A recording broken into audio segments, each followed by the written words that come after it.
संगीता घर की बड़ी बहू थी, लेकिन सास की हरकत उसके लिए बिल्कुल ठीक नहीं थी। संगीता, वो मैं सोच रही हूँ नौकरानी हटा दूं। अब तो तू आ गई है, दोनों मिलकर काम कर लिया करेंगे। बबलू बेटे के कुछ पैसे ही बचेंगे ना।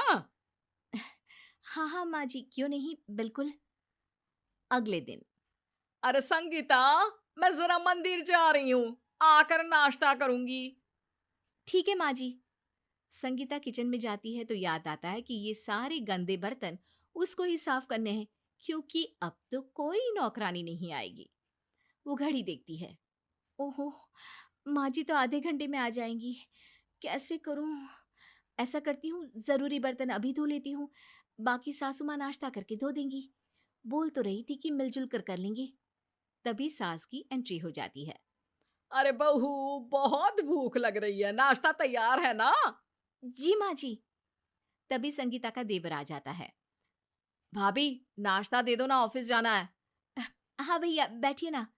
संगीता दोनों को नाश्ता देती है कि तभी पति भी आ जाता है। संगीता, चाय बना दो। हाँ बहू, चाय तो मैं भी पी लूंगी। बेचारी बहू भाग भाग कर कभी चाय बनाती है तो कभी नाश्ता। माँ जी, मैं नहाने जा रही हूँ, नहाकर पूजा करके ही कुछ खा पाऊंगी। देर हो रही है, भूख भी लग रही है। किचन संभाल दीजिएगा। वाह, यही सिखाया है तेरी माँ ने कि सास को ऑर्डर दे, हैं? अरे साफ साफ सुन ले, काम तुझे ही करना है घर का। संगीता बेचारी क्या करती, चुपचाप किचन में जाकर पूरा काम निपटा कर नहा धोकर तैयार होकर किचन में कुछ खाने जाती ही है कि सास की आवाज आ जाती है। अरे खाना क्या तेरे मायके से आ रहा है? संगीता चुपचाप दिन का खाना बनाने में लग जाती है, लेकिन सास का सितम संगीता पर जारी ही रहता है। एक दिन, सुनिए ना, मैं सारा सारा दिन काम करके थक जाती हूँ। सासू माँ ने शुरू में कहा था कि नौकरानी हटा दो, मैं साथ में मदद करूंगी, लेकिन अब तो वो खाट को छोड़ती ही नहीं है। आप किसी तरह घर में नौकरानी रखवा लीजिए ना। बबलू बीवी को आश्वासन देता है कि वो उसके लिए घर में नौकरानी रखवा देगा। लेकिन अगले दिन जब नौकरानी घर आती है तब सास। ए, किसने बुलाया तुझे यहाँ? किसने क्या? बहू ने बुलाया है काम करने के लिए। बेचारी क्या क्या करेगी अकेले। कैसी फूल सी आई थी भूरिया, लेकिन तुमने तो इसकी हालत ही खराब कर दी है। सास को नौकरानी की बात पर गुस्सा आ जाता है। वो जोर जोर से चिल्लाती है। अरे कौन इस बदतमीज नौकरानी को घर के अंदर लेकर आया? अभी निकालो इसे घर से, वरना। हाँ हाँ, मैं अभी भगाती हूँ।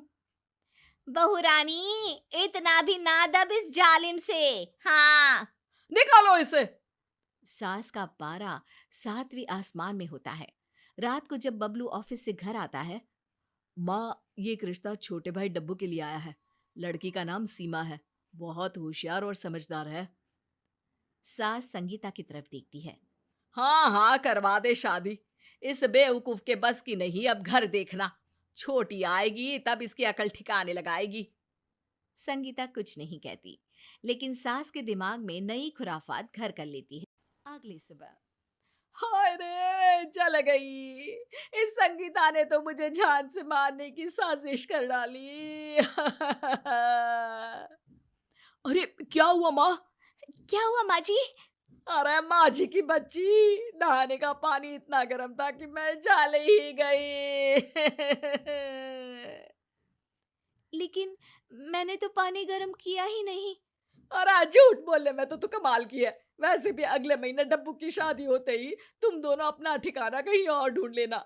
मैं नहीं चाहती कि मेरी नई बहू को तुम भड़का दो।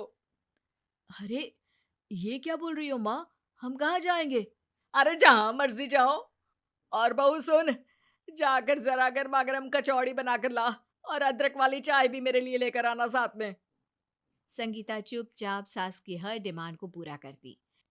और फिर वो दिन भी आ जाता है जब छोटी बहू घर आ जाती है और संगीता को पति के साथ घर छोड़कर जाना पड़ता है। नए घर में। मुझे माफ कर दीजिए, मेरे कारण आपको अपना घर छोड़कर आना पड़ा। अरे कोई बात नहीं। वैसे भी तुम्हारी खुशी के बारे में मैंने कभी ध्यान नहीं दिया। तुम अब अपने पर ध्यान दो, घर सजाओ और जैसी मर्जी कपड़े पहनो। अब जिंदगी जीने की कोशिश करो संगीता। तुमने हर कदम पर सहा, लेकिन अब नहीं। वहीं दूसरी तरफ और सीमा बहू, सुबह की चाय नहीं मिली अभी तक। माँ जी, मैं जल्दी से चाय चढ़ाती हूँ। आप एक काम करो, 2-4 कप धोकर दे दो मुझे। सास नई बहू को कुछ नहीं कहती और कप धोकर दे देती है। अरे बहू, कल से थोड़ा जल्दी उठ जाना, क्योंकि बर्तन तुम्हें ही तो धोने हैं।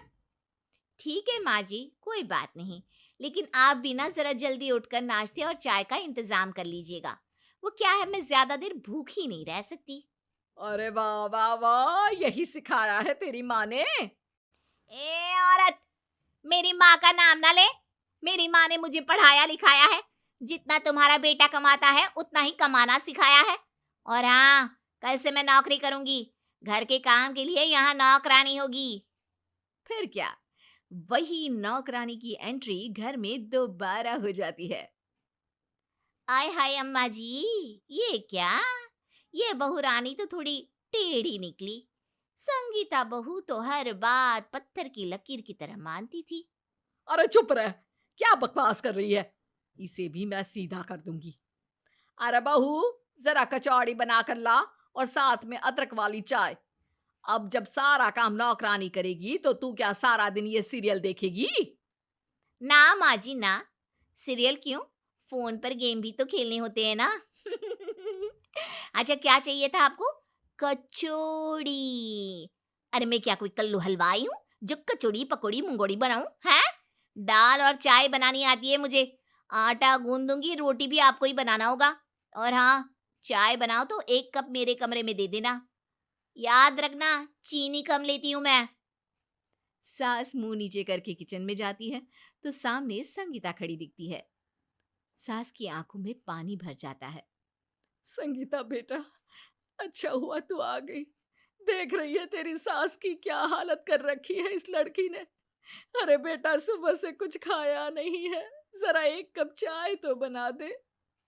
लेकिन ये क्या, अगले ही पल जिसे वो संगीता समझकर बात कर रही थी वो तो नौकरानी बन जाती है। अरे अम्मा जी, पगला गई हो क्या? क्या संगीता भाभी का नाम लेकर बड़बड़ा रही हो? देखा माँ जी, आपने एक अच्छी लड़की की कदर नहीं समझी और आपकी छोटी बहू ने आपको सबक सिखा दिया। सास संगीता को फोन करती है। बेटा संगीता, घर वापस आ जा।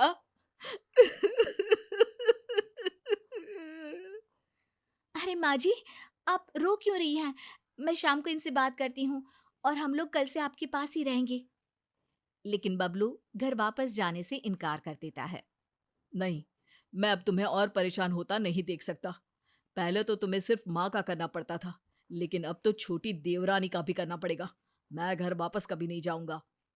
बस, फिर क्या, सास को अपनी गलती का एहसास होता है और वो संगीता के पास आकर प्यार से रहने लगती है।